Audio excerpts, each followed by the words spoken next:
lagi saya tanya, ada yang kasih masukan, wah Mike, Hector itu, waduh susah itu diatur orangnya gitu. Ada juga ngomong gitu, wah itu orangnya keras itu.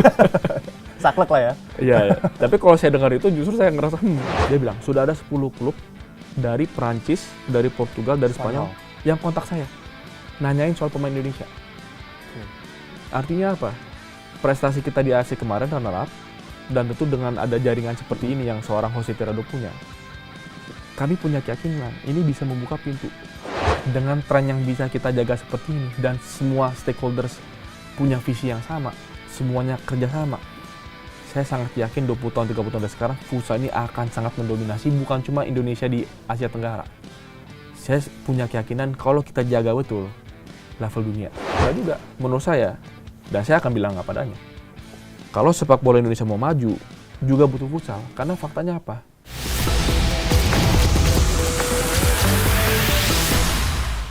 Halo Sobat Sikat Tipis, kita kembali lagi dengan membahas hal terbaru adalah Timnas Futsal Indonesia yang berhasil mengukir sejarah. Dan saya tidak ada sendiri, saya ditemani oleh rekan saya, di sini ada Mas Sais. Halo Mas Sais. Halo, gimana kabarnya? Alhamdulillah. Alhamdulillah baik. Gimana Mas Sais soal Timnas Futsal? Itu luar biasa, membanggakan. Kita nggak sangka ya, Timnas Futsal kita dulu untuk lawan Thailand aja susahnya setengah mati. Betul. Untuk dapat Piala AFF aja itu mimpi lah. Kalau beberapa tahun lalu. Sekarang Piala AFF sudah dapat, medali emas SEA Games juga dapat, Piala Asia nyaris kita juara. Itu luar biasa, luar biasa. Artinya kita sampai amazed gitu loh. Sesuatu hal yang mustahil di masa lalu, sekarang sudah ada di depan mata kita. Iya, alhamdulillah Mas Sais ya. Dan hari ini kita juga tidak berdua aja Mas Sais. Ada narasumber yang luar biasa. Di sini sudah bergabung dengan kita, Mas Sais. Ada Ketua Umum FFI, ada Mas Michael Victor Sianipar. Terima kasih Mas Tova, Mas Sais sudah mengundang saya ke sini. Iya. Nah, ini Mas Michael mungkin bisa cerita kali. Boleh. Kira-kira kemarin sudah memprediksi nggak sih bisa sampai ke final di Piala Asia kemarin, Mas? Ya. Saya juga kan orangnya nggak ingin terlalu percaya diri ya. Kalau bicara prediksi ke final, kita paham betul bahwa Piala Asia ini kelasnya beda dengan Asia Tenggara. Tentu kita sebelumnya pernah berhasil di AFF, di SEA Games, tapi sama sekali nggak ada pemikiran bahwa Asia ini kita udah pasti luar biasa. Menurut saya kita harus realistis, target di Asia ini kelasnya beda, dan itu kita rasakan. Dan setiap kali saya juga, ini kan hal yang kita diskusikan dengan tim kepelatihannya, dengan Coach Hector. Yang saya suka adalah Coach Hector tuh nggak pernah menjanjikan hasil. Dan itu selalu disampaikan, ke publik juga disampaikan. Ke saya juga sama, konsisten kok gitu. Coach Hector bilang, saya selalu di setiap pertandingan, saya akan berikan yang terbaik. Mike, kamu akan melihat bahwa timnas kita akan berjuang dengan sangat baik. Kalau menang kalah itu saya nggak bisa janji, kira-kira gitu. Jadi kalau bicara soal target, kita nggak pernah bilang target kita masuk ke final. Tapi, ada tapinya nih. Tapi kalau di internal FFI, dari sejak kita bidding Piala Asia, dari sejak dulu waktu itu kan banyak wartawan atau komunitas futsal tanya, nanti Piala Asia gimana, di mana?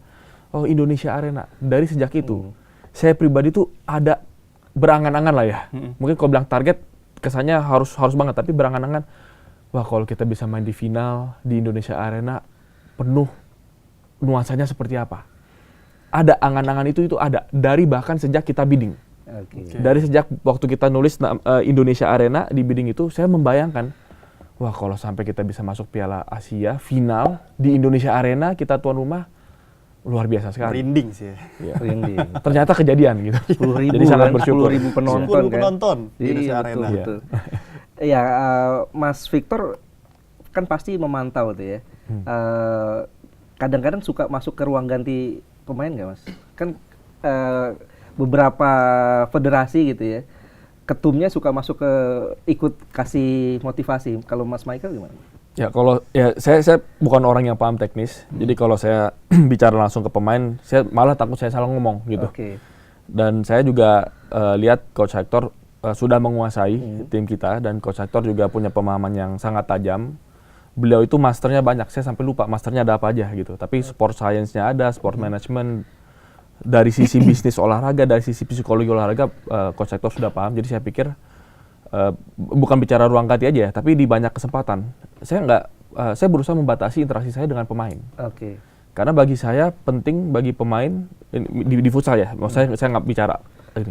Tapi kalau di futsal saya melihat penting bagi pemain atlet timnas orientasinya jelas, otoritasnya jelas, pelatih kepala, coach Hector. Saya tidak ingin mengurangi otoritas coach Hector di mata pemain-pemainnya sendiri. Makanya saya berusaha menjaga, membatasi diri supaya yang nggak terlalu banyak interaksi dengan para pemain. Karena saya udah percaya kepada coach Hector.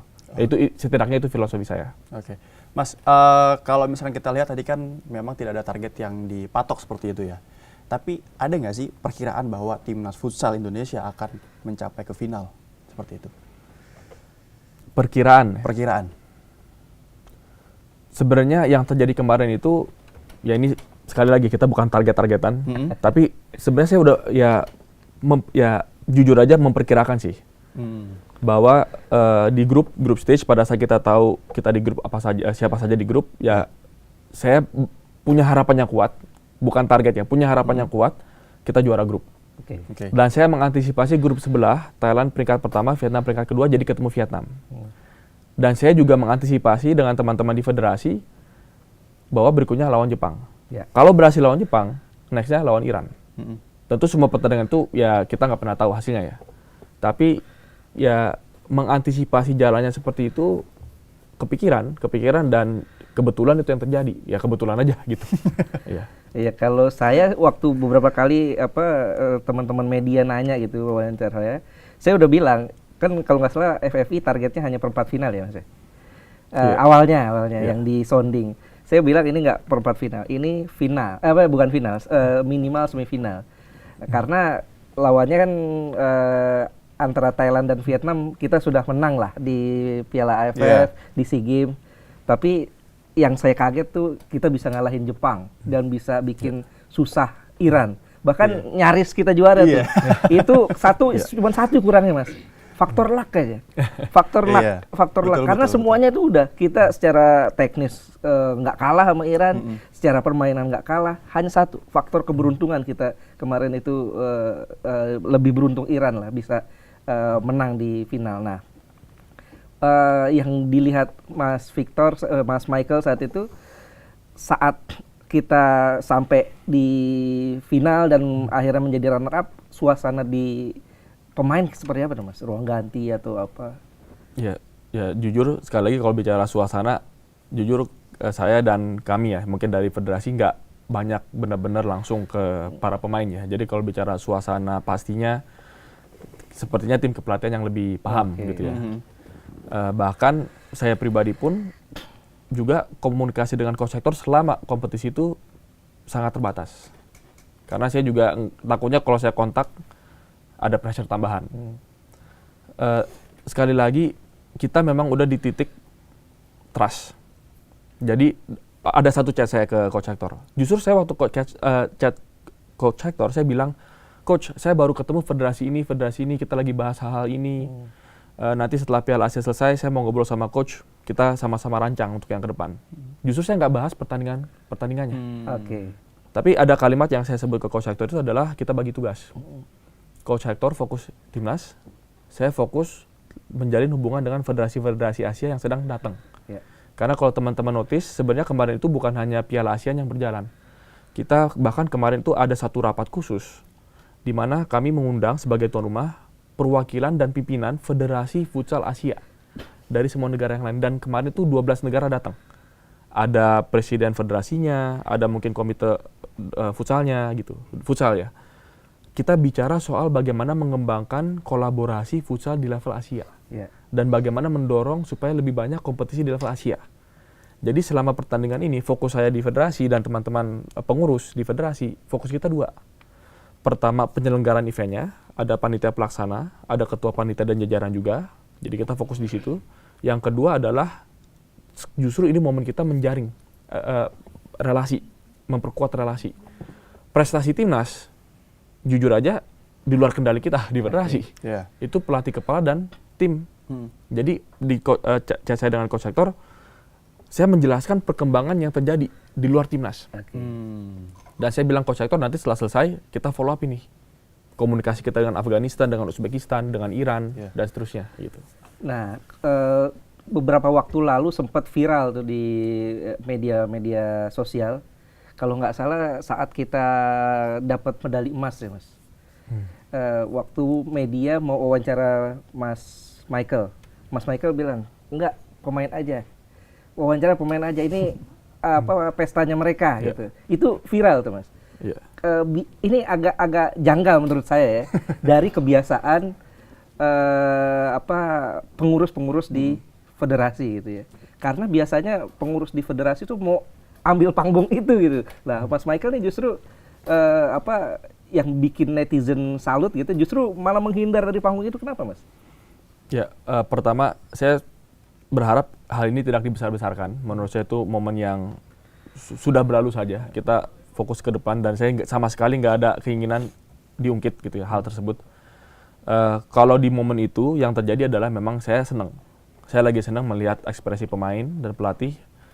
Dan saya merasa kalau saya ikut ke sana malah jadi canggung buat apa gitu. Mereka udah happy, udah semuanya ada ya lagi dilakukan ya udah pada tempatnya gitu.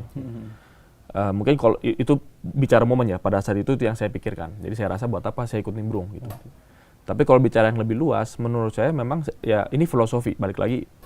Dan saya sampaikan di teman-teman di federasi, kita ini, tugas kita di federasi itu memfasilitasi. Ibaratnya kalau sama kayak pemerintah sama masyarakat gitu kan, pemerintah itu memfasilitasi rakyatnya bisa sejahtera. Kita di federasi memfasilitasi para pemain, para klub-klub, liganya kuat, timnasnya kuat, ya udah. Jadi kita nih di belakang layar menurut saya sudah melakukan kerja-kerja yang terhormat, yang cukup gitu. Jadi ya kita harapan saya sih itu bisa menjadi hal yang kita konsisten lakukan gitu. Biar teman-teman mereka yang berjuang lah, mereka yang harus dapat apresiasi dan sorotan. Ya itu lumayan mendapat apresiasi dari publik Mas. Netizen tuh istilahnya wah ini luar biasa ini. Beda dari ketum-ketum. Beda pada umumnya lah ya. Betul, pada umumnya gitu. Oke, Mas Michael, kita masih bicara soal keberhasilan timnas mengukir sejarah ya. Kalau boleh tahu, ini kan memang sejarah diciptakan tidak hanya dari pemain tapi juga juru taktik si Coach Hector ini gitu kan. Memang Coach Hector kita lihat di sosial media ataupun juga di lapangan dia sebagai sosok ayah ya untuk para pemainnya karena kita melihat waktu Israr gagal menendang penalti, gimana cara dia untuk memeluk Israr itu memang kelihatan dia jiwa pemimpinnya itu ada si Coach Hector ini. Nah, yang pengen saya tanya adalah bagaimana awal penunjukan atau tersebut nama Coach Hector ini dalam pelatih timnas futsal Indonesia. Ya, waktu itu saya juga kan sebenarnya 2024 baru masuk ke Federasi Futsal ya. Dan saya orang yang tidak malu-malu untuk bilang bahwa saya orang baru di futsal gitu. Saya bukan orang futsal, saya bukan orang olahraga, tapi kebetulan saya dipercaya teman-teman, dipercaya oleh senior-senior mengurus organisasi ini. Dan saya juga berharap bisa dijalankan dengan sebaik mungkin dan profesional. Jadi pada saat saya masuk ada kekosongan pelatih, karena pelatih sebelumnya baru saja mengundurkan diri karena alasan pribadi, jadi kosong. Dan waktu itu kita hanya punya 3 bulan menuju Piala AFF. Jadi menurut saya situasinya sejujurnya sangat kritis. Cuma pada nggak tahu aja nih. Cuma di internal FFI kita jujur sangat kebingungan.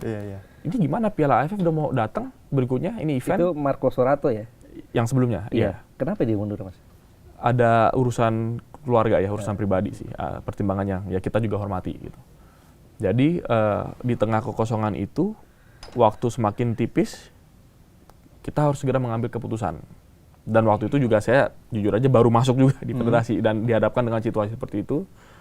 Saya sempat ngobrol sama beberapa orang, yang selama ini terlibat di futsal, termasuk dari klub-klub. Ya saya waktu itu sempat roadshow bahkan ke satu-satu owner klub minta masukan soal futsal, soal memperbaiki federasi. Nah, khususnya untuk pelatih, bahkan kita kepikiran dan kita lakukan bikin FGD. 2 kali FGD. Dan di FGD itu kita memang coba cari mantan tim kepelatihan timnas, mantan atlet timnas, dan juga pemain-pemain yang masih sering dipanggil di timnas. Ada, saya lupa orangnya berapa, kalau nggak salah ada 10, pokoknya 2 kali FGD. Dan dari 2 kali FGD itu dengan waktu yang terbatas ya, tentu kalau waktu lebih lama mungkin kita punya agent atau apa cari gitu kan, tapi dengan waktu yang sangat terbatas kita harus putuskan saya paham bahwa saya nggak paham kira-kira gitu. Orang lain lebih paham gitu. Paham bahwa kita nggak Bosan paham. sama dia. Jadi saya benar-benar butuh masukan siapa gitu. Iya. Dan dari 2 FGD yang dilakukan muncul 4 nama. Dari 4 nama ini dikerucutkan lagi kedua, dan 2 nama ini kita panggil wawancara saya. Bahkan saya juga ikut Interview. follow up gitu ya. Dan pada saat 2 nama ini muncul, ya saya mungkin buka aja sekarang nggak apa-apa. Justru coach Hector bukan pilihan pertama. Oke. Oke. Satu lagi saya Mas. Ya kita nggak perlu sebut. Udah lah, gitu. Ini menarik ini. Menarik, itu bikin penasaran tuh. Iya. Justru coach Hector bukan pilihan pertama pada saat udah di shortlist 2 itu. Iya. Tapi ada beberapa hal yang memang waktu saya dengar langsung dari coach Hector saya impress. Yang pertama adalah waktu paparan dari coach Hector, dia udah bikin paparan lengkap. Oke. Saya lupa, mungkin 30 slide. Menganalisa futsal Indonesia, menganalisa ekosistem klub yang ada di Indonesia. Termasuk dia punya daftar 40 pemain. Oke. Yang dia udah lihat potensial dan layak untuk dipanggil ke timnas. Oh. Sedalam itu berarti ya? Sedalam itu. Memang coach Hector kan pernah 2 tahun jadi pelatih Iya. klub BTS ya, ya. BTS, Bintang Timur Surabaya. Jadi memang sudah memahami.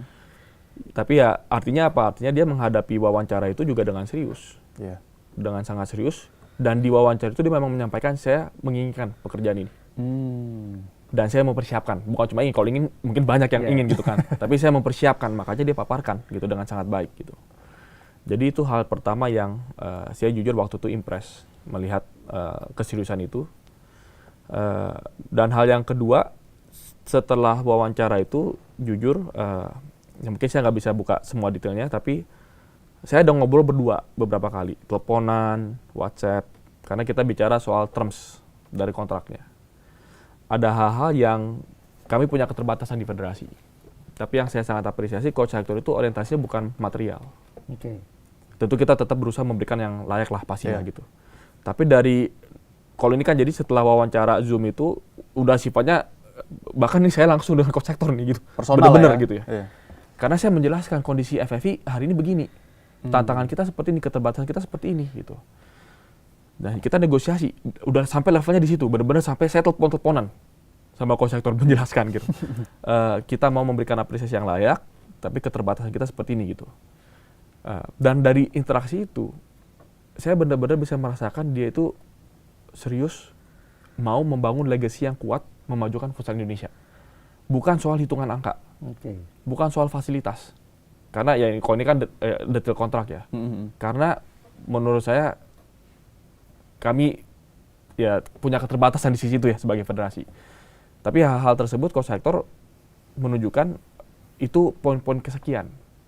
Tapi yang paling utama adalah satu hal yang Coach Hector minta dan ini kita penuhi adalah kalau saya jadi pelatih kepala saya minta TC dimulai tanggal sekian. Saya lupa tanggal berapa kalau nggak salah 1 September atau berapa. Pokoknya mulai segera. Yang lain-lain kan ada lagi nih hal-hal yang lain. Maaf coach, yang ini saya nggak bisa. Yang ini kayaknya saya upayakan. Tapi kalau yang ini, Coach Hector bilang, kalau ini, tapi Mike kalau yang ini saya wajib. Ini syarat saya nih. Kalau saya datang ke Indonesia, ini wajib. TC segera mulai. Saya benar-benar waktu udah mepet banget. Waktu coach bilang itu, saya lihat keuangan FFI. Nggak sanggup. Nggak sanggup kita bikin TC secepat itu. Biasa TC buat AFF paling 2 minggu, 3 minggu. Coach Hector minta 2 bulan. Lama ya. Cukup lama. Karena memang ya kita paham juga ini kan pelatih baru. Iya. Tiba-tiba dengan proses yang begitu cepat untuk akhirnya direkrut harus langsung mempersiapkan kompetisi yang signifikan dalam waktu yang terbatas. Betul. Jadi menurut saya sebenarnya permintaannya masuk akal. Jadi pada saat Coach Hector minta itu saya pertimbangkan ya kita harus fair. Jangan juga kita rekrut pelatih dipersiapkan dia untuk gagal. Ya. Kalau oke, Coach Hector, saya justru poin lain yang kita setujui, yang ini kita nggak setujui. Dia datang, mungkin fasilitasnya lebih lengkap, tapi ujungnya gagal, kan kasihan dia. Kita nggak bertanggung jawab, nggak bertanggung jawab kita sama dia. Jadi justru hal ini dan ini yang saya suka dari Coach Hector. Justru poin-poin yang lain bagi dia, kalau ini nggak bisa, nggak apa-apa. Padahal justru secara pribadi ini lebih penting ya. Iya. Tapi kalau kita benar-benar mau mengejar AFF, ini wajib. Jadi kalau ada sumber daya dari FFI, fokus di sini. Dan waktu itu sebenarnya saya ingat, ini pun kita juga sebenarnya nggak sanggup gitu. Tapi akhirnya karena setelah akhirnya kan kita juga pendekatan ke pemerintah, kita dibantu, ada bantuan dari APBN juga untuk persiapan AFF gitu, akhirnya bisa terlaksana. Tapi kira-kira itu yang terjadi ya, dinamika di awal, dan itu kenapa, jujur saja kenapa dari awal itu saya punya trust yang tinggi. Bahkan sebelum medali emas SEA Games, bahkan sebelum kita juara AFF, dari tahap itu saya punya keyakinan ini orang yang tepat. Yang saya ingin, ya harapannya kita Federasi Futsal bisa berikan kesempatan kepada orang ini membuktikan dirinya dan keseriusannya membangun futsal di Indonesia, dan terbukti. Iya, itu jelang Piala AFF 2024 ya. Apa saat itu Coach Hector masih di BTS nggak? Waktu itu udah kembali ke Spanyol. Jadi memang ada 1 tahun beliau di Spanyol, saya mungkin kurang tahu pada satu, kalau nggak salah ada fokus ke pendidikan tertentu yang lagi dilakukan. Tapi memang waktu itu lagi nggak memegang klub. Ya artinya nggak perlu bernegosiasi dengan BTS ya, bisa langsung merekrut lah kalau. Bisa langsung. Ya. Tapi pastinya saya waktu itu juga sempat tanya ke BTS juga, pengalaman kalian waktu Coach Hector pegang gimana. Dan bukan cuma BTS yang saya tanya, saya beberapa orang lagi saya tanya, ada yang kasih masukan, wah Mike, Hector itu, waduh susah itu diatur orangnya gitu. Ada juga ngomong gitu, wah itu orangnya keras itu. Saklek lah ya. Iya, tapi kalau saya dengar itu justru saya ngerasa, ya bagus lah kalau dia punya pendirian gitu kan. Kalau saya justru melihatnya, di satu sisi mungkin keras, kelihatannya gitu ya, orangnya keras. Memang orangnya belak-belakan. Kalau ngomong ke saya pun apa adanya gitu. Dia nggak suka, dia ngomong nggak suka. Walaupun kita federasi ya. Tapi kalau dia nggak suka, dia akan bilang nggak suka. Kalau dia bilang yang federasi lagi lakukan, Mike, ini salah. Dia benar-benar akan kontak, minta waktu ketemu saya, dan bilang ke depan muka saya, lu salah. Kalau lu jadi ketua federasi nggak boleh kayak begini. Saya digituin gitu. Tapi ini kan balik soal trust. Saya punya keyakinan apapun yang Coach Hector sampaikan kepada kita di federasi, disampaikan dengan niat baik, karena beliau juga punya ilmunya gitu loh. Untuk kita bisa mengambil langkah-langkah yang tepat bagi timnas dan juga bagi futsal Indonesia. Jadi kalau saya justru hal seperti itu, mungkin ada orang-orang lain yang kasih masukan ke saya sebelum kita rekrut Hector. Wanti-wanti itu, wah Mike hati-hati, itu lu nggak susah aturnya tuh orang itu, pendiriannya begini-begini. Tapi pada saat saya interaksi langsung dengan beliau, kalau niatnya baik, ya bagus. Punya pendirian yang kuat, kalau memang niatnya baik, bagus. Dan saya bersyukur. Dan menurut saya kita futsal Indonesia juga harus sangat bersyukur punya pelatih seperti Coach Hector. Di mata Mas Michael, Coach Hector ini pelatih seperti apa sih dengan para pemainnya ini? Ya, kalau ini kan tentu pemain-pemain yang pasti lebih paham dan merasakannya. Iya, artinya dari pandangan Mas Michael. Jadi kalau saya melihat Coach Hector, ini saya melihat dari luar ya, tentu kan ini kan internal di timnasnya sendiri ya. Kalau saya melihat yang pasti Coach Hector itu dia dihormati. Jadi ini orang yang punya otoritas di tim yang dia pimpin, di tim kepelatihan dan juga di pemain. Dan kalau ini saya dengar cerita ya, saya nggak lihat langsung, tapi saya ya kadang-kadang dengar cerita dari kiri kanan gitu, seberapa detail Coach Hector. Ada pemain-pemain yang secara khusus dipanggil. Malam-malam mungkin udah selesai rapat, udah selesai briefing, ada pemain yang dipanggil khusus. Ya bicara bahkan di kamarnya Coach Hector ya, di hotel tempat menginap, dan dijelaskan, dikasih tunjuk video. Ini kamu seperti ini, harus diperbaiki begini-begini. Jadi ada perhatian, ada kepedulian, ada detail. Itu yang saya dengar dari banyak orang. Jadi ya kalau saya dari jauh tentu melihatnya, saya melihat dinamika tim yang berjalan dengan baik di internal gitu. Dan itu saya suka gitu, saya lihat dari luar. Dan ada beberapa hal di mana yang saya tahu, tapi kalau ini mungkin saya nggak bisa kasih contoh detail ya. Ada tapi saya nggak enak ngomong. Tapi saya melihat Coach Hector itu sangat mempedulikan timnya. Bahkan mau berkorban untuk timnya. Itu yang saya juga apresiasi. Yaitu menurut saya seorang pemimpin yang baik, bisa memimpin tim yang baik. Oke, jadi memang karakternya punya karakter khas lah ya, Coach Hector ini. Dan memang kalau bicara soal keberhasilan timnas lagi nih, Mas Michael, ini nggak luput dari peran klub-klub liga futsal yang ada di Indonesia seperti itu. Nah, mungkin dengan adanya sejarah baru yang dicetak oleh timnas futsal, ini semakin menaikkan pamor futsal di Indonesia, udah pasti gitu kan. Nah, kalau boleh tahu, buat orang-orang yang belum paham terkait liga futsal di Indonesia, sejauh ini liganya seperti apa, Mas, berjalannya? Nah, ini poin yang sangat penting, yang saya juga perlu sampaikan, bahwa keberhasilan timnas itu tidak terlepas dari jasa besar para klub. seorang atlet timnas itu bermain di timnas hanya 3 bulan dalam 1 tahun. Jadi kalau 1 tahun ada 12 bulan, dengan timnas itu cuma 3 bulan. Sisa 9 bulannya lagi Dengan liga. sama klub Ya. dan liga. Jadi kalau kita hanya fokus di timnas, sehebat apapun pelatih kepalanya, sebagus apapun fasilitas yang disiapkan oleh federasi pada saat TC dan keberangkatan, itu kan cuma 3 bulan. 9 bulan sisanya ini bagaimana? Itu di klub. Jadi kalau timnas kita kuat, banyak pemain-pemain yang hebat, bahkan sampai coach Hector berkali-kali kesulitan memilih pemain. Karena apa? Karena liga yang kompetitif dan klub-klub yang juga step up dengan tanggung jawab mereka mengembangkan pemain-pemain ini. Dan saya juga tahu betul, saya juga ngobrol dengan beberapa owner klub, mereka menyampaikan ngos-ngosan sebenarnya punya klub itu. Bakar duit gitu, ya, kasarnya gitu. Karena olahraga bukan cuma futsal ya, saya tahu banyak cabang olahraga lain juga pemilik klub ya banyak nanggung sendiri gitu. Sponsor kita masih belum cukup banyak, belum cukup komersial dibandingkan dengan liga-liga di Eropa gitu ya. Termasuk di futsal. Jadi banyak pengorbanan dari owner klub, bukan cuma 1 tahun 2 tahun, ada yang bahkan sudah 10 tahun. Jadi ini kenapa saya harap semua teman-teman komunitas futsal Indonesia, Coach Hector tentu kita apresiasi, para atlet pemain tentu kita juga apresiasi mereka yang bermain di lapangan, tapi jangan lupa juga dengan para klub di belakangnya.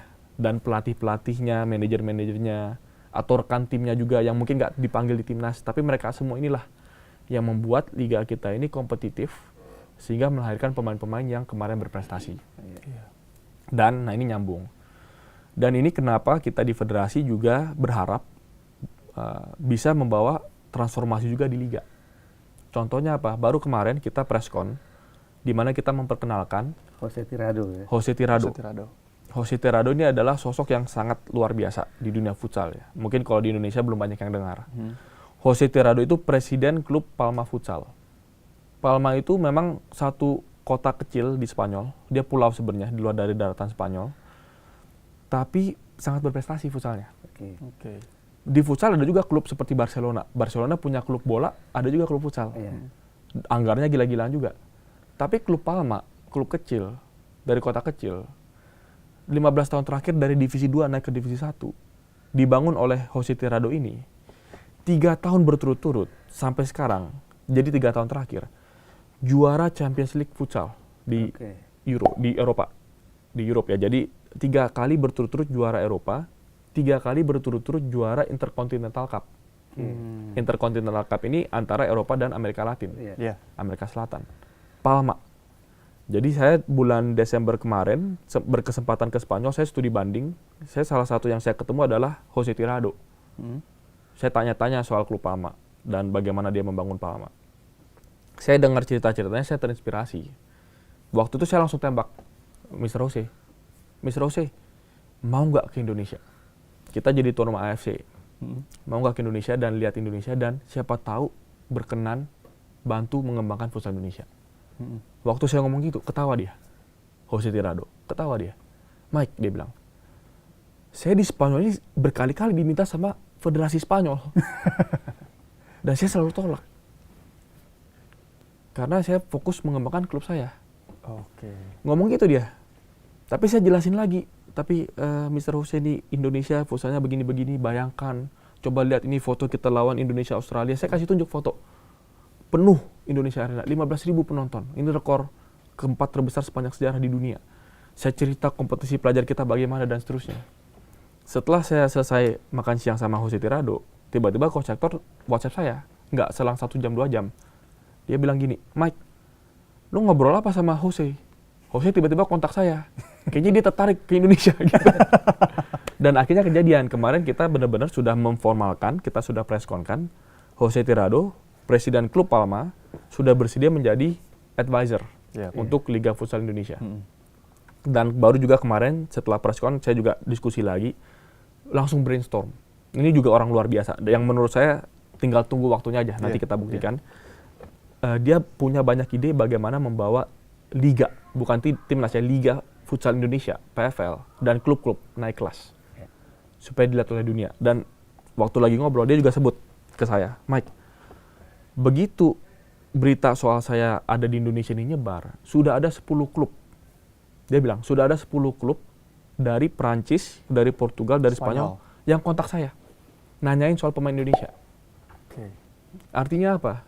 Prestasi kita di AFC kemarin runner up, dan tentu dengan ada jaringan seperti ini yang seorang Jose Tirado punya, kami punya keyakinan ini bisa membuka pintu supaya pemain-pemain kita bisa abroad. Tapi harapan saya bukan cuma pemain, tapi klub-klub kita juga dilirik. Karena saya yakin banyak klub kita juga sebenarnya mereka tentu pengen berprestasi di level nasional, tapi saya tahu ada owner-owner klub yang punya impian punya klub futsal asal Indonesia, asal daerah mereka, mungkin asal Surabaya, asal Malang, asal Pontianak, yang namanya terkenal sampai level dunia. Tentu PR-nya banyak. Kita bicara ini kan kesannya gampang gitu, tapi langkah-langkahnya ini akan banyak, 5 tahun ke depan, mungkin 10 tahun ke depan.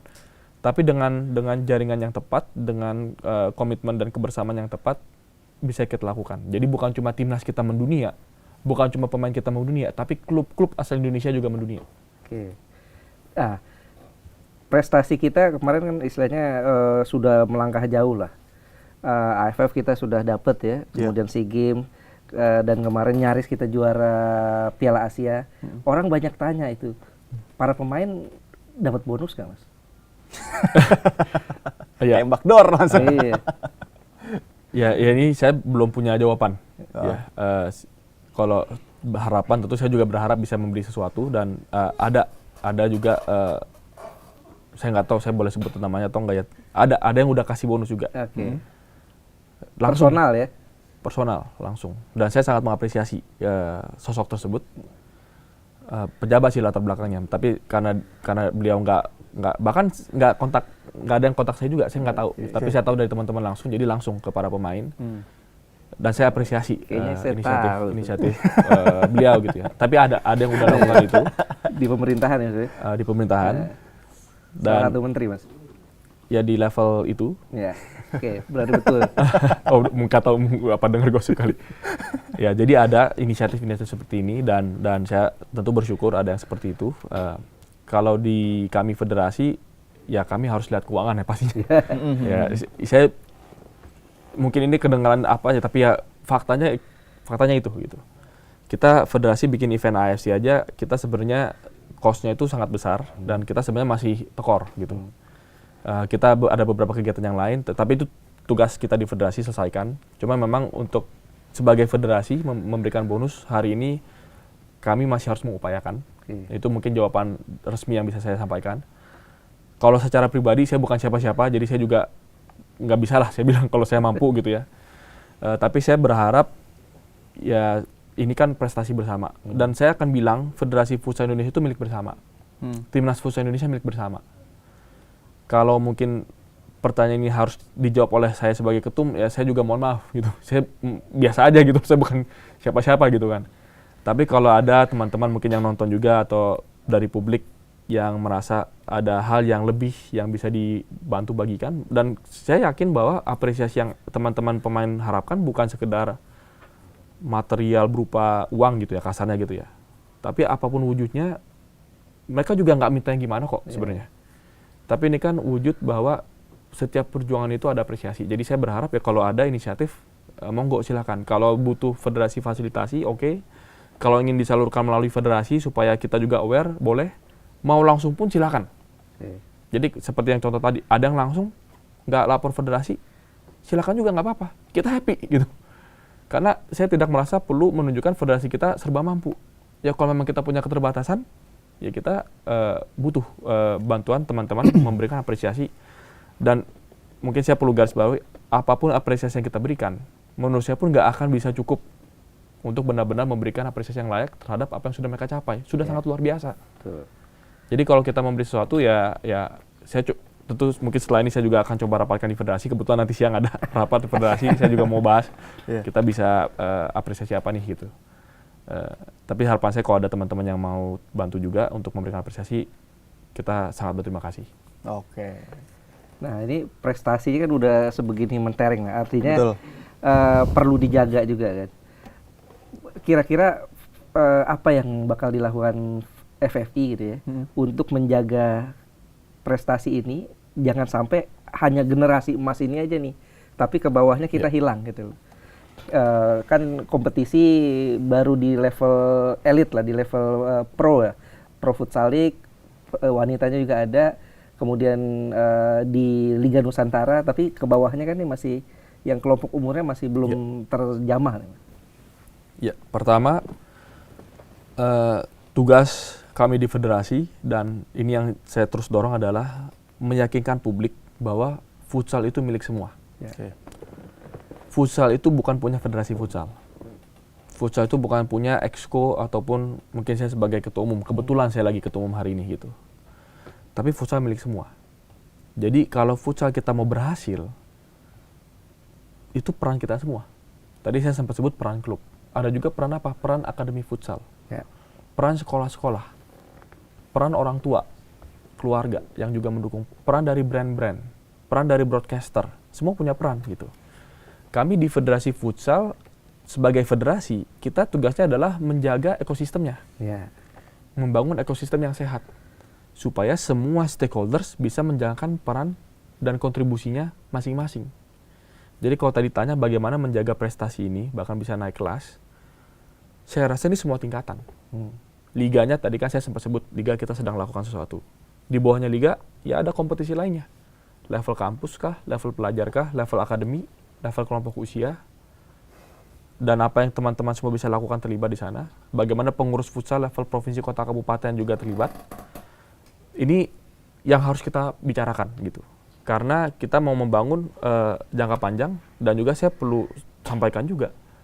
Ada beberapa hitung-hitungan yang udah mulai ramai di sosmed itu, Timnas Futsal sekarang peringkat 15 dunia. Ya. Luar biasa. Ranking ya. Rankingnya 15 dunia. Belum diupdate di website FIFA aja. Ya, belum. Iya. Tapi kalau hitung-hitungan poinnya udah kita kerjain sendiri, udah 15 dunia. Oke. Luar biasa. Tapi kalau sekarang tanya ke publik futsal, tentu ekspektasinya apa, harapannya apa? Naik lagi dong, kira-kira gitu lah. Pastilah ya. Kan kita prestasi itu nggak pernah puas dan memang Ya, jangan cepat candu lah puas. Ya, adalah itunya kan. Berharap pasti bisa push rank lagi nih. Oke. Kapan futsal bisa top 10 dunia? Wah, saya dengarnya aja udah gimana caranya gitu. Bisa misalkan gitu ya. Atau jangan-jangan sudah ada ekspektasi publik, berarti kompetisi AFC berikutnya target kita harus menang dong misalkan ya gitu. Artinya ini kan di satu sisi tentu ini bukan hal yang mudah, tapi di sisi yang lain ya saya senang juga. Karena di dunia futsal itu ya kita sebagai bangsa Indonesia punya sesuatu yang kita bisa banggakan. Oke. Kita kalau bicara Indonesia dan kata Argentina, kata Brazil, Indonesia, Argentina, Brazil, Maroko, udah bisa ada perasaan bahwa apa? Bisa kita sejajar, nggak minder kita. Sama Iran kita bisa kemarin fight. Ya kita kalau besok lawan Brazil juga belum tentu bisa kayak kemarin. Saya juga nggak tahu, siapa tahu ya Brazil masih kelasnya harus diakui lah gitu.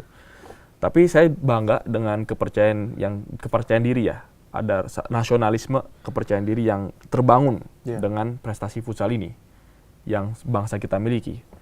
Tapi ada tantangannya juga. Tantangannya apa? Dan saya perlu sampaikan bahwa kalau kita memang punya kebanggaan dan mau Indonesia benar-benar di level dunia dan kompetitif di level dunia, jangan salah. Anda jangan kaget dengan apa yang Anda minta gitu. Kita minta di level dunia, tapi jangan kaget. Besok-besok kalau ketemu sama mereka lagi, kalau kita nggak siap, bisa diajar habis kita. Iya, benar. Dan kita melihat permainan Iran. Memang betul, kita sampai membawa mereka ke perpanjangan waktu sampai adu penalti. Tapi beberapa kali kan, ini kan juga netizen juga komentarin. Begitu Iran power play, wah ini kelas dunia memang begini ya. Mereka kalau ketinggalan tuh nggak ada mindernya. Nggak ada daunnya apa.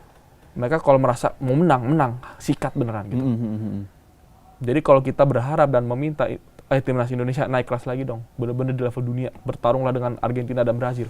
Yeah. Ini bukan hal yang mudah gitu. Makin tinggi, makin kenceng anginnya. Makin susah. Jadi fondasi yang kita bangun untuk ke depan harus benar-benar kuat. Kalau nggak apa, kita udah ekspektasi tinggi-tinggi, maksa-maksa tinggi, dorong, ayo dong coach Hector, ayo dong pemain. Tapi fondasi yang nggak kuat, 5 tahun, 10 tahun lagi, ambruk malah. Jadi PR kita benar-benar memastikan fondasi kita kuat, supaya kedikdayaan futsal kita, kebanggaan futsal kita di level dunia ini, sesuatu yang bisa kita pertahankan. Karena saya yakin apa? Negara lain, Vietnam mungkin, atau Thailand, yang rankingnya masih lebih tinggi dari kita, melihat yang terjadi di Indonesia, memangnya mereka diam-diam aja. Mereka juga pasti ada rasa kompetitif. Masa Thailand pasti ya, dan saya kan ketemu ketua federasi Thailand berkali-kali, Mr. Adisak. Saya bisa rasakan ada aura apa? Masa kita disalip Indonesia ini tiba-tiba? Ya. Kita raja ASEAN selama ini. Kok dalam 2 tahun terakhir disalip begitu aja? Nggak mau. Pasti mereka berbenah. Vietnam investasi di futsal juga nggak dikit, gila-gilaan. Mereka kalau kirim timnas Vietnam, itu TC-nya bisa sampai ke Spanyol. Dan saya tahu Ketua Federasi Vietnam juga pasti berpikir hal yang sama. Nggak terima kita nih, Raja ASEAN berikutnya bukan Indonesia, harus Vietnam. Artinya apa? Jangan akan bicara di level dunia, di level ASEAN pun saya yakin kompetisinya akan makin keras. Makin keras. Jadi kita nggak boleh lengah. Iya. Di cabur-cabur lain ya, di basket, sepak bola, ini kan trennya banyak tren naturalisasi. Di futsal ada niatan begitu nggak, Mas? Ya, kalau dari sekarang sih kita beruntung karena menurut saya di kompetisi futsal kita dari akar rumput, sekolah, kampus sampai ke level liga tertinggi kita semua berjalan dengan baik. Banyak hal yang masih harus kita perbaiki pastinya, tapi talent pool kita sangat luas. Kalau bicara di futsal, talent pool kita sangat luas. Saya rasa dengan kompetisi yang sehat, harusnya banyak talenta-talenta muda yang terus muncul. Kalau ini terus ada, impian kami bukan hanya kita tidak perlu naturalisasi, tapi saya benar-benar berharap bahwa kita juga bisa ekspor pemain. Jangan pemain kita yang dinaturalisasi. Betul. Ya, bisa jadi. Saya berharap tiba saatnya nanti kita bisa melihat ada pemain Indonesia di Liga Spanyol. Oke. Di Liga Abroad, Portugal, abroad. Ya. Karena ini baru kemarin, benar-benar baru kemarin itu saya Coach Hector, Jose Tirado sama beberapa teman yang lain dari federasi ngobrol. Dan ya Coach Hector juga sampaikan, harus kita kirim pemain kita abroad. Kalaupun nggak bisa satu musim benar-benar direkrut, tapi ya skemanya bagaimana supaya merasakan. Karena merasakan langsung beda. Coach Hector cerita, dia kalau bilang ke pemain-pemain, ini latih fisiknya nih harus kuat apa segala macam.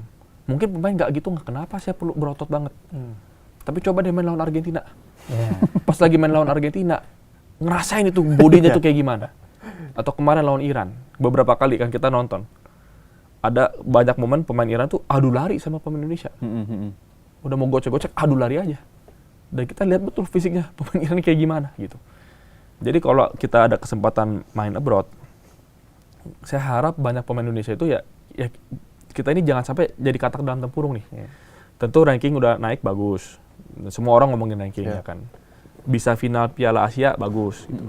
Tapi jangan sampai kita merasa sudah hebat. Puas. Kita ini masih katak dalam tempurung.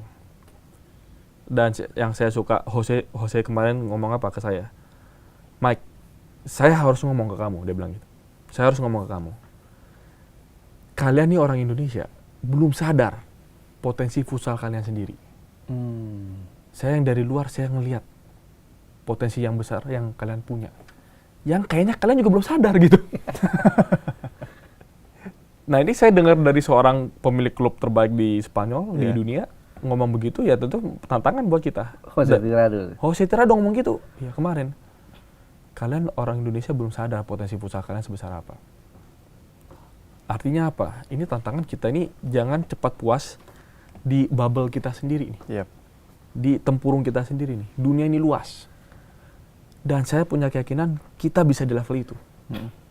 Tapi berarti kita harus sudah mulai challenge diri kita sendiri dan juga atlet-atlet yang muda kita. Dan balik, kalau itu kan semua kita ya. Klub-klub, akademi gitu. Tapi balik ke kami di federasi, kebetulan kami yang sekarang lagi di federasi, tugas kita mengadministrasikan ini semua, ekosistemnya. Sekarang kita sudah punya coach pelatih kepala sekelas sektor. Direktur teknik juga ya? Dan juga merangkap direktur teknik. Ya kita masih harus cari skemanya ya, karena super sibuk nih jadinya kan. Kemudian ada juga kita kerjasama dengan Jose Tirado. Dan Jose Tirado bawa lagi satu orang sebenarnya. Kemarin nggak diperkenalkan secara eksplisit. Ada namanya Asem. Dia itu 10 tahun direktur dari klub Kairat, Kazakhstan. Klub terkuat di Kazakhstan. Almaty ya? Ya, jadi bahkan kita jadi cari ilmunya bukan cuma dari Spanyol. Karena Jose ini jaringannya luas gitu. Jadi kita harus selalu mengekspos ya. Kita harus terbuka melihat futsal ini berkembang terus. Dan mungkin satu lagi yang saya mau garis bawahi adalah futsal di Indonesia itu masih muda usianya. Federasi futsal sendiri baru 10 tahun. Ya. Kalau saya cari sejarahnya, saya cari di Wikipedia ya, mungkin saya nggak punya sumber yang lain. Kalau Wikipedia bilang timnas futsal Indonesia itu pertama kali main 2002. Jadi sebenarnya baru, kalau di Wikipedia saya nggak tahu kita. 2002 betul, Sartono Anwar pelatihnya. Iya, jadi timnas futsal kita juga usianya berarti baru 20-an tahun. Iya, betul. Federasi futsalnya baru 10 tahun. Dibandingkan sama banyak cabur lain, masih sangat muda. Betul. Masih sangat muda. Tapi ya saya bersyukur sekali, dan ini kerja banyak orang yang bertahun-tahun mereka sudah pupuk, banyak senior-senior. Tapi sekarang di usia yang muda saja kita sudah di level ini. Jangan sampai kita takabur, jangan sampai kita cepat puas. Tapi bolehlah kita membayangkan bagaimana futsal di Indonesia 20 tahun, 30 tahun dari sekarang. Kita ini baru 20 tahun usianya nih. Ya. Tambah 20 tahun lagi, tambah 30 tahun lagi. Dengan tren yang bisa kita jaga seperti ini, dan semua stakeholders punya visi yang sama, semuanya kerjasama. Saya sangat yakin 20 tahun, 30 tahun dari sekarang, futsal ini akan sangat mendominasi, bukan cuma Indonesia di Asia Tenggara. Saya punya keyakinan kalau kita jaga betul level dunia. Ya. Penyakitnya orang-orang kita kan ya Mas ya. Banyak di olahraga-olahraga lain lah.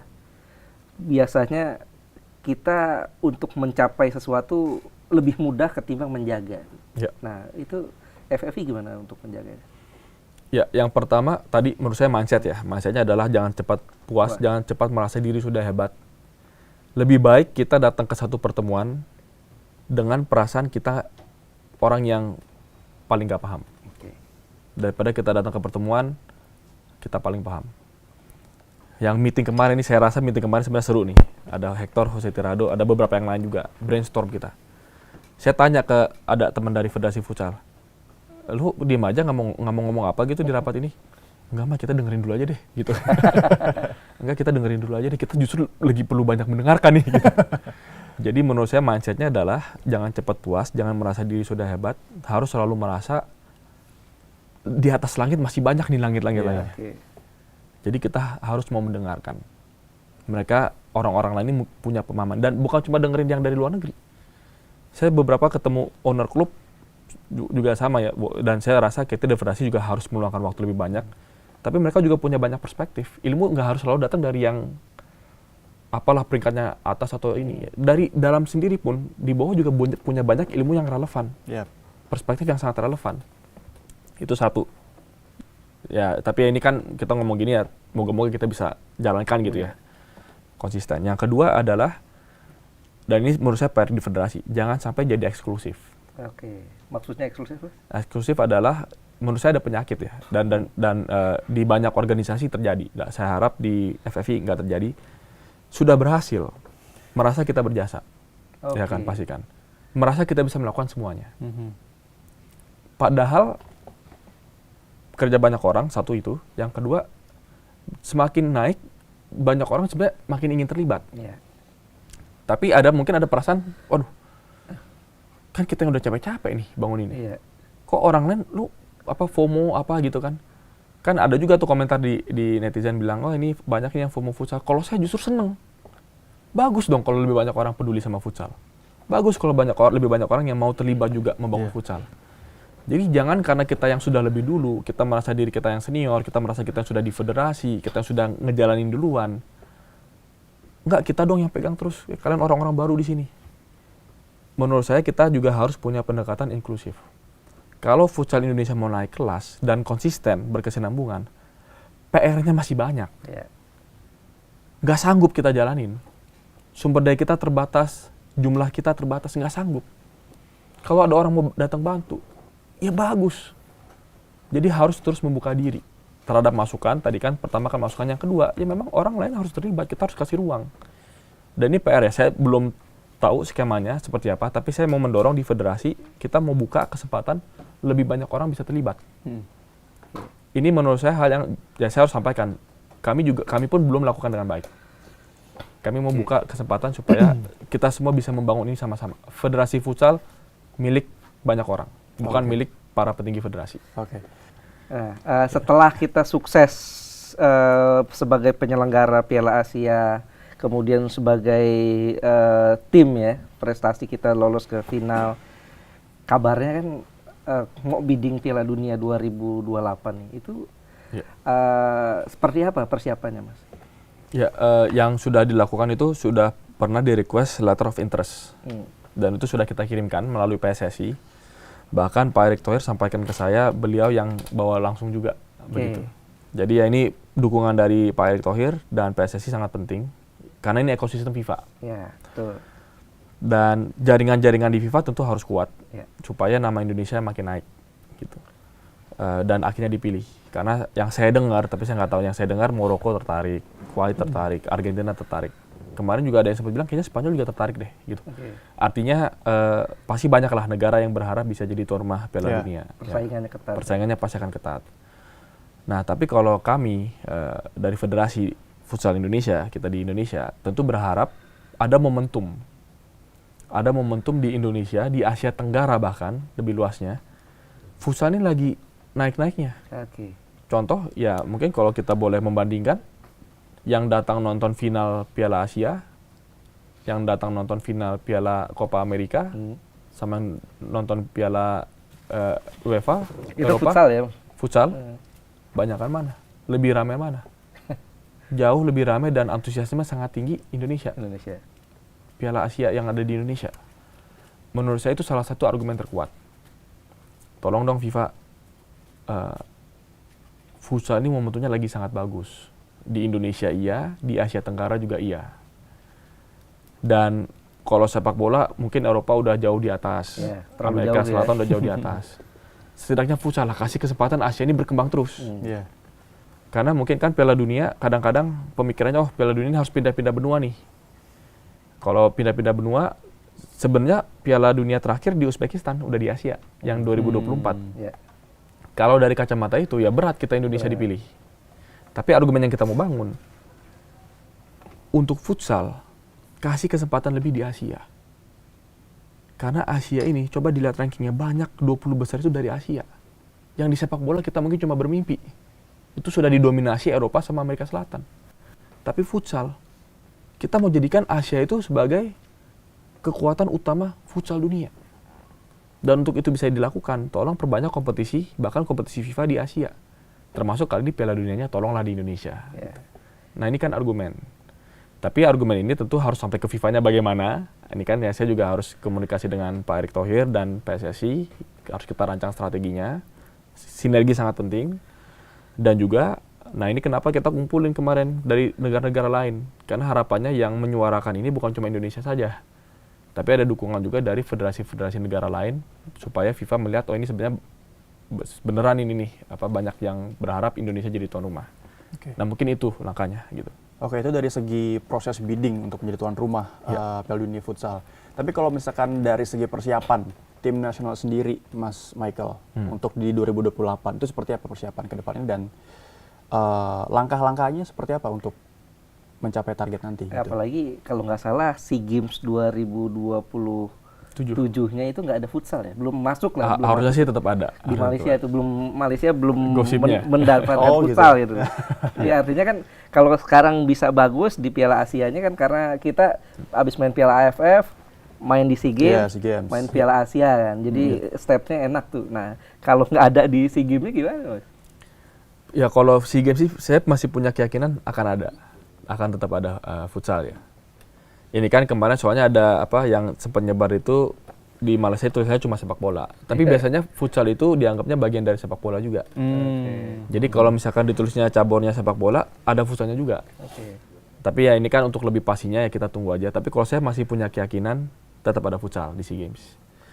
Tapi menurut saya memang harus melihat lebih dari SEA Games. Kalau kita bicara sampai 2028 Piala Dunia, tentu ya kita harus bisa optimalkan FIFA Matchday. Kesempatan-kesempatan supaya kita bisa melatih timnas kita di situasi-situasi yang sulit. Kami punya rencana dan kami mau follow up ini. Indonesia mau tarik Piala AFF ke Indonesia.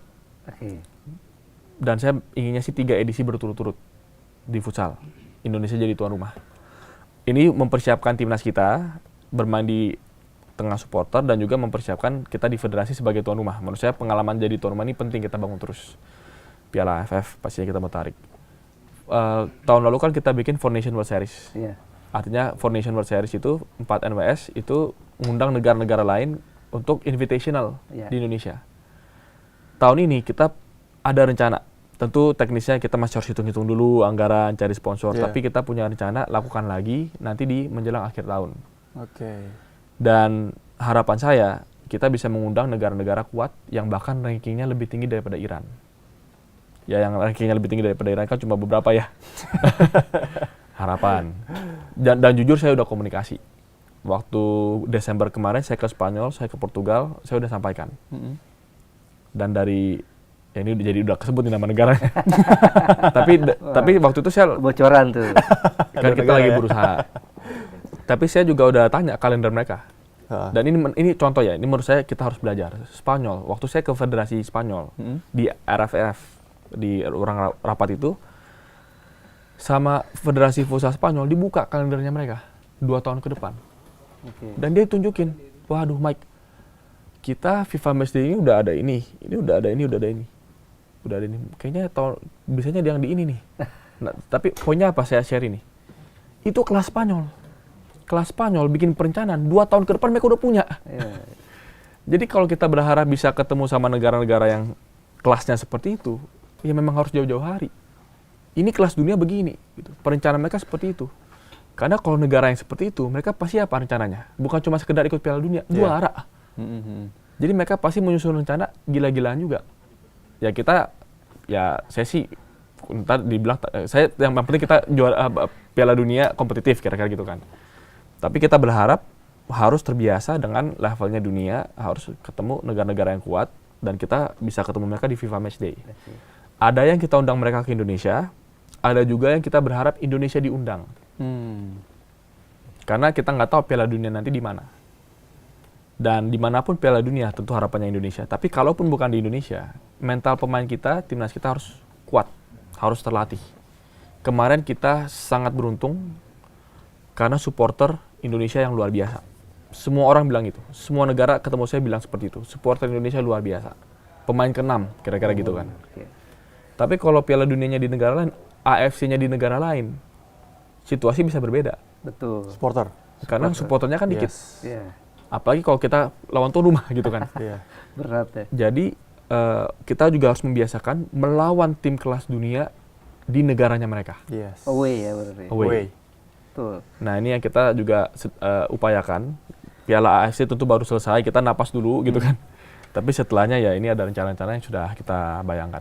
Oke, nah ini banyak yang publik yang tidak terlalu paham ya. Banyak yang nggak tahu bahwa FFI ini kan ada di dalam bagian PSSI gitu ya. Mas Michael juga tadi bilang dukungan dari PSSI untuk bidding ke Piala Dunia. Nah, dalam pembinaan timnas seperti apa dukungan PSSI untuk pembinaan pemain-pemain futsal dan juga timnas futsal? Ya, pertama saya juga akan selalu konsisten sampaikan bahwa futsal adalah bagian yang tidak bisa dipisahkan dari sepak bola. Betul. Spanyol, Portugal, Brazil, Argentina itu futsalnya maju. Kenapa? Karena ekosistem futsal dan sepak bolanya itu sangat erat. Banyak pemain sepak bola yang jadi bintang dunia awalnya main futsal. Kira-kira begitu. Jadi sebenarnya sangat erat. Makanya di Indonesia, pertama, kalau futsal kita mau maju, justru kita harus punya hubungan yang sangat baik dengan sepak bola. Karena kita adalah bagian yang tidak bisa dipisahkan. Yang kedua, tentu bicara soal FIFA. Kita bicara organisasi. Futsal itu di dunia internasional di bawah FIFA. Nah ini dua pemahaman yang menurut saya sangat penting. Dan saya akan selalu sampaikan itu di mana-mana. Bicara di dalam konteks Indonesia secara khusus, saya juga akan selalu sampaikan bahwa futsal kita bisa melangkah 2 tahun ini secepat ini karena memang hubungan kita dengan PSSI yang semakin erat. Saya dengan Pak Erick Thohir saat saya terpilih sebagai ketua umum di Kongres FFI, di sana ada Pak HT sebagai ketua umum sebelumnya yang juga 10 tahun berjasa membangun futsal, ada juga Pak ET, ada juga Menpora pada saat itu Pak Dito. Dan memang pada saat saya masuk ke futsal dan diberikan amanah memimpin organisasi FFI, ada dukungan yang solid dari para stakeholders tersebut. Jadi ini suatu hal yang harus kita jaga. Konkretnya apa? Konkretnya memang banyak hal kita difasilitasi. Misalkan Kalau dulu itu futsal nggak pernah dapat bantuan APBN. Nggak ada. Setahu saya, selama 10 tahun sebelumnya nggak pernah ada bantuan APBN. Tahun 2024 pertama kali ada. Saya lapor ke Pak HT. Pak HT juga agak kaget. Tapi ya saya bilang bahwa ya kita berhasil dapat nih. Akhirnya negara bantu futsal. Oke. 2024, 2025 juga, 2026 juga, ini baru awal tahun tapi juga akan ada gitu. Tapi bantuan APBN itu ya bisa dilakukan kalau memang kita sistem keorganisasiannya ini clear. Bahwa di KONI itu yang terdaftar adalah PSSI. Futsal, karena tadi ada struktur tadi kan. Bahwa sebenarnya futsal itu hitungannya adalah bagian dari cabur sepak bola. Jadi kalau kita mau dapat APBN, ya memang kita harus lewat PSSI. Dan PSSI juga sangat welcome, sangat menyambut dan sangat mendukung.